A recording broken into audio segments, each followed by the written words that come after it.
Baik, terima kasih. Assalamualaikum warahmatullahi wabarakatuh. Baik, terima kasih pada kesempatan kali ini. Izinkan saya sebelumnya perkenalkan, nama saya Galang Anugrah Putra Lamato. Saya dari Kimia, jurusan Kimia Universitas Negeri Gorontalo. Pada kesempatan kali ini saya akan berbagi sedikit terkait kimia unsur utama. Dalam hal ini yaitu penjelasan terkait the noble gases atau gas mulia. Atau juga bisa dibilang bahwa gas mulia ini ada pada golongan 18 atau golongan 8A.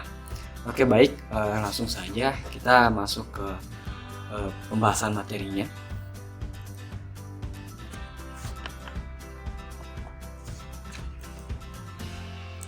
Oke, jadi grup 18 ya. Jadi grup 18 elements ini adalah noble gases, biasa disebut dengan noble gases.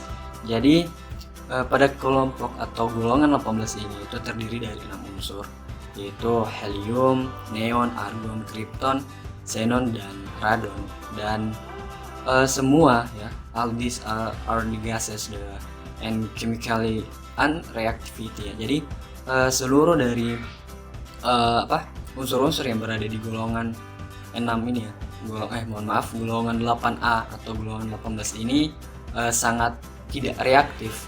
Jadi dia sangat sulit untuk bisa membentuk suatu senyawa, sehingganya secara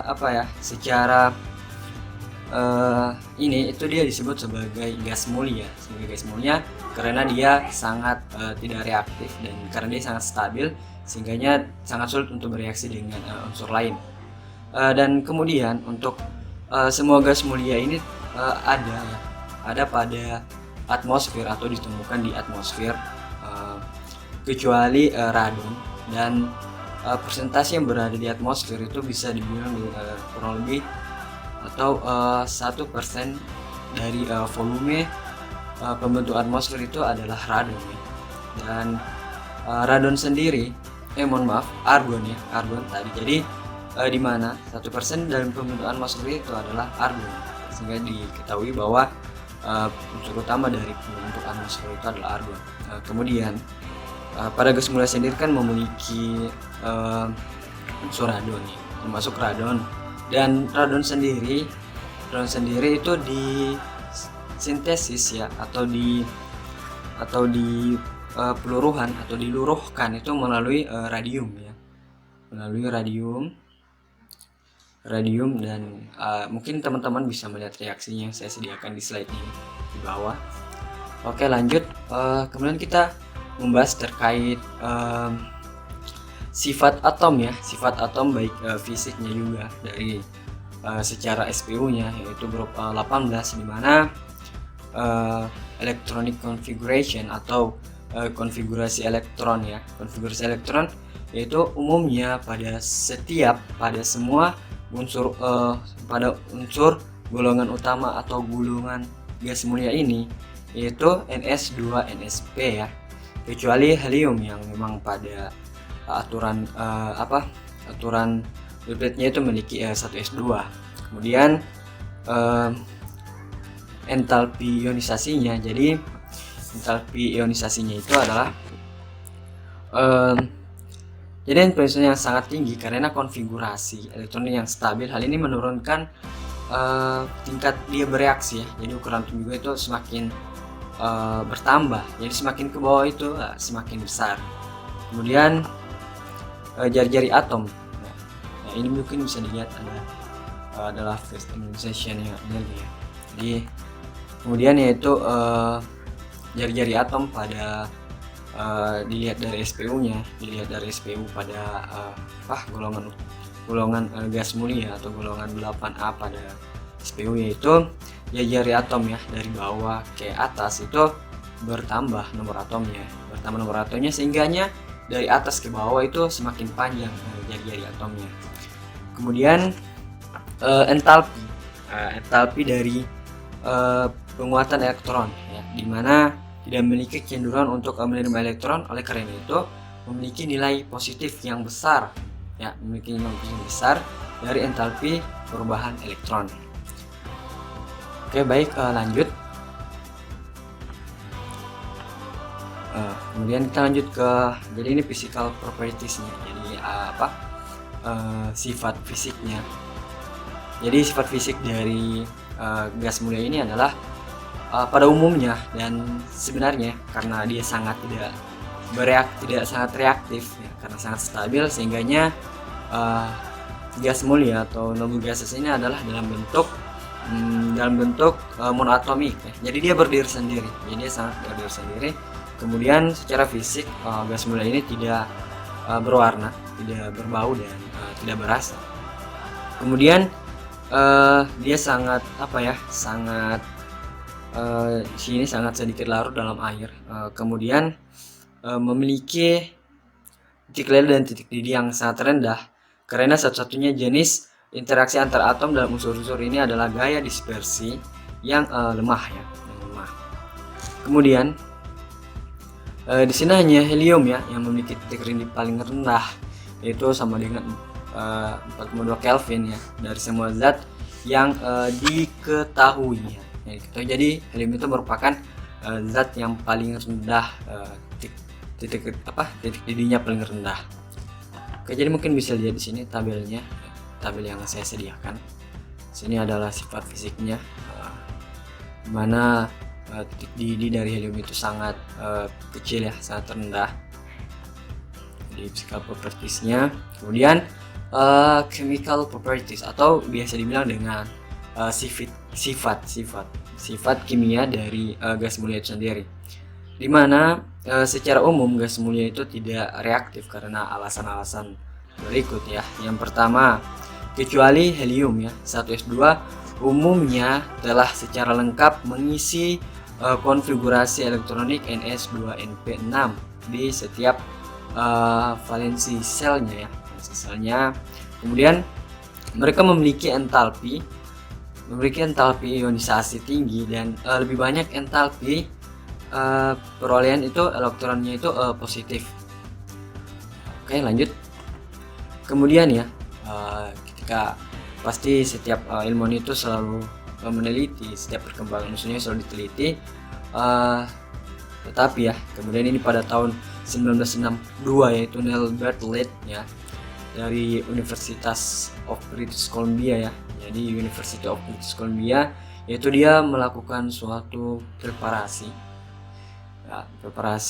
inframerah, di mana dia melakukan menyiapkan senyawa merah yang diformulasikan sebagai O2 tambah platinum ini platinum F6- ya. Kemudian dia menyadari bahwa ikatan elektron dari O2 atau oksigen ya, atau di oksigen itu sangat identik dengan xenon ya, xenon dari gas mulia. Ini sangat identik untuk ikatan elektronnya, energi ikatannya di beda-beda tipis. Kemudian dia mencoba dari hal tersebut, setelah menemukan hal tersebut ya, dia mencoba dan membuat senyawa warna merah lain yang sama, yaitu xenon tambah dengan platinum F6 ini, dengan mencampurkan platinum F6 dan xenon. Setelah pertemuan ini, sejumlah senyawa xenon yang sebagian besar memiliki unsur elektronegatif seperti fluor dan oksigen telah disintesis. Jadi karena adanya penemuan tadi dan hipotesa yang dikemukakan oleh Neil Bartlett ya, sehingga dia menemukan suatu konsep, sehingga hasilnya disintesislah beberapa unsur ya dari xenon, beberapa senyawa dari xenon, sehingga banyak sekali ya, tidak terlalu banyak tapi ada ya. Ternyata senyawa dari gas mulia itu bisa bereaksi ya, dan salah satunya itu adalah xenon ya. Tapi melalui perlakuan yang sangat khusus ya, perlakuannya untuk membentuk senyawa dari gas mulia ini ya. Contoh di sini adalah xenon fluorine ya, xenon fluorine compounds ya, atau senyawa xenon dan fluorine ya, dimana ini ada XF2, XF4 dan XF6 ya, xenon F6 ya, F6 ya. Dia melakukan persiapan untuk bisa cara pembuatannya itu dimana dengan reaksi langsung elemen di bawah kondisi percobaan yang sesuai ya. Jadi ini adalah sesuai kondisi yang sesuai ya, experimental condition ya. Jadi di sini sudah dijelaskan bagaimana caranya, diskemakan di slide-nya saya. Kemudian X6 ya. Jadi X6 juga dapat dibuat dengan interaksi dari XF4 dan O2F2 dalam suhu 143 Kelvin ya. Jadi ini adalah reaksinya, di mana XF4 atau xenon overon 4 kali itu ditambahkan dengan O2F2 sehingga menghasilkan XF6 tambah O2. Jadi senyawa dari XF6 itu bisa dihasilkan melalui adanya reaksi XF4 ya. XF4 tambah O2F2. Kemudian yang berikutnya itu dimana cara ya, pembuatan dari reaksi di atas itu dimana persiapannya itu mereka sini kita harus menyediakan XF2 dan XF4 dan XF6 adalah padatan kristal tak berwarna dan mudah menyublim pada 298 Kelvin dan they are powerful from turning against ya. Jadi mereka itu adalah atau ini ya apa senyawa ini adalah agen fluorinasi yang kuat ya, fluorinasi yang kuat. Senyawa atau unsur-unsur senyawa itu adalah fluorinasi yang kuat ya. Kemudian ya ada juga dengan cara hidrolisis di mana senyawa-senyawa ini tuh mudah terhidrolisis bahkan oleh jejak air.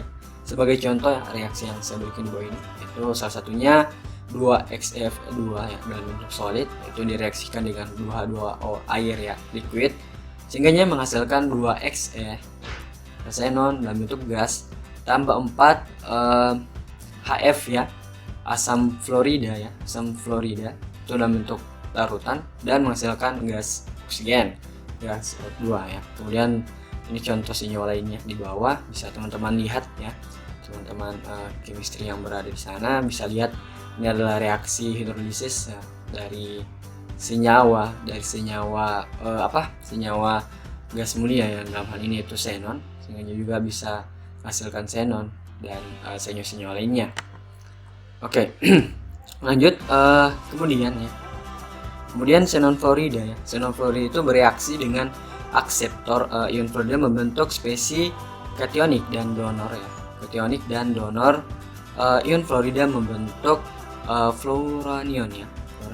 Jadi ini bisa dilihat bahwa XF2 ya.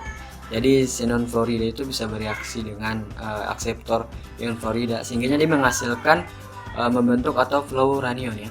Jadi seperti itu. Oke, jadi ini kita bisa lihat struktur dari senyawa gas mulia dalam hal ini yaitu xenon fluorida. Sini teman-teman bisa lihat ada yang dalam bentuk linear ya. Di sini dia menggunakan metode hibridisasi. Ada juga yang dalam bentuk square planar atau square planar itu adalah segi empat planar ya.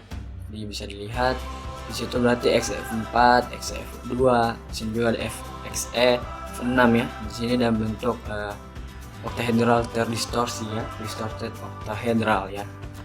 Kemudian kita lanjut ke xenon oksigen compounds ya, karena dibilang juga di penemuan tadi bahwa identik ya dengan oksigen ya, sehingga ada terbentuk sebuah atau disintesis sebuah senyawa yang dimana tersusun atas xenon dan oksigen ya. Oke, xenon oksigen dimana senyawa-senyawa yang terbentuk dari xenon oksigen yaitu XeO3, XeOF4 dan XeO2F2. Dimana XeO3 yaitu hidrolisis dari XeF4 dan XeF6, dimana dengan diberikan air yaitu XeO3 ya. Sini reaksinya, reaksi bisa dilihat, saya berikan di slide ya, dimana 6 XeF4 itu tambah 12 H2O itu menghasilkan 4 Xe ya, 4 xenon tambah 2 XeO3 tambah 24 asam fluorida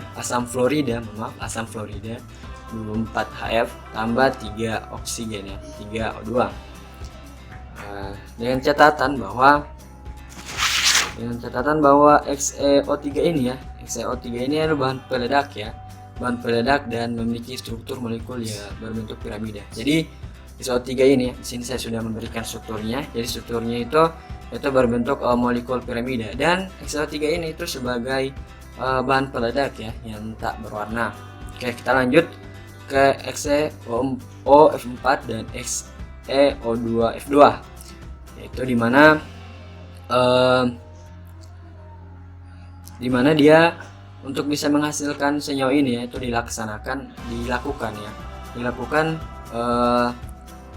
reaksi hidrolisis yang secara parsial ya, secara sebagian. Sini partial hydrolysis ya.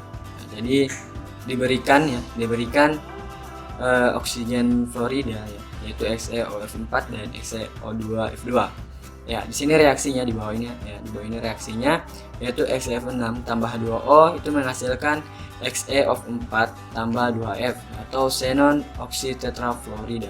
Kemudian reaksi kedua yaitu XeF6 tambah 2O itu menghasilkan XeO2F2 tambah 4 asam fluorida. Ya.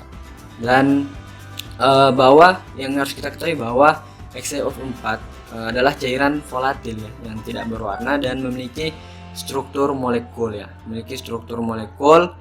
yang berbentuk piramida persegi. Ya, di sini bisa dilihat bentuk dari XeO4 ya. Jadi sini ada struktur piramida dan berbentuk piramida persegi ya dari XeO4 ya. Oke, kita lanjut. Terakhir, pasti semua unsur yang ada di bumi ya, di belahan bumi manapun, unsur-unsur yang ada di SPU, unsur utama yang baik disintesis atau ditemukan di alam, pasti memiliki kegunaannya masing-masing. Khususnya yaitu unsur golongan utama, yaitu khususnya golongan 8A atau noble gases atau gas mulia, pasti memiliki fungsi bagi kita manusia dan kehidupan sehari-hari. Jadi saya akan menjelaskan sedikit ya yang saya ketahui tentang kegunaan dari gas mulia ini ya, unsur-unsur yang ada pada gas mulia. Oke, yang pertama kita bahas dari helium ya. Jadi helium sendiri merupakan salah satu unsur ya, yang ada pada yang termasuk gas mulia atau golongan 8A atau golongan 18 ya. Jadi gas helium ini adalah ya, gas yang tidak mudah terbakar dan ringan. Oleh karena itu digunakan untuk mengisi balon untuk observasi meteorologi ya. Jadi kebanyakan karena helium ini sangat ringan ya, itu digunakan dalam observasi meteorologi ya, untuk mengisi balon-balon untuk observasi meteorologi. Kemudian digunakan dalam reaktor nuklir ya, yang berpendingin gas. Jadi helium cair ini ya, yang dimana dalam suhu 4,2 Kelvin ya, digunakan sebagai agen kriogenik atau melakukan berbagai percobaan pada suhu rendah. Kemudian ini digunakan juga menghasilkan dan mempertahankan magnet superkonduktor ya, superkonduktor yang kuat, yang merupakan bagian penting dari supermaktoron NMR modern ya, dan sistem pencitraan resonansi magnetik atau biasa disingkat MRI ya, untuk diagnosis klinis ya. Kemudian fungsi dari helium sendiri yaitu dimana digunakan sebagai pengencer oksigen dalam peralatan selam modern ya, karena kelarutan yang sangat rendah dalam darah. Jadi helium ini banyak digunakan dalam peralatan selam ya, penyelam ya, digunakan juga. Dan seperti yang di atas saya bilang bahwa helium ini memiliki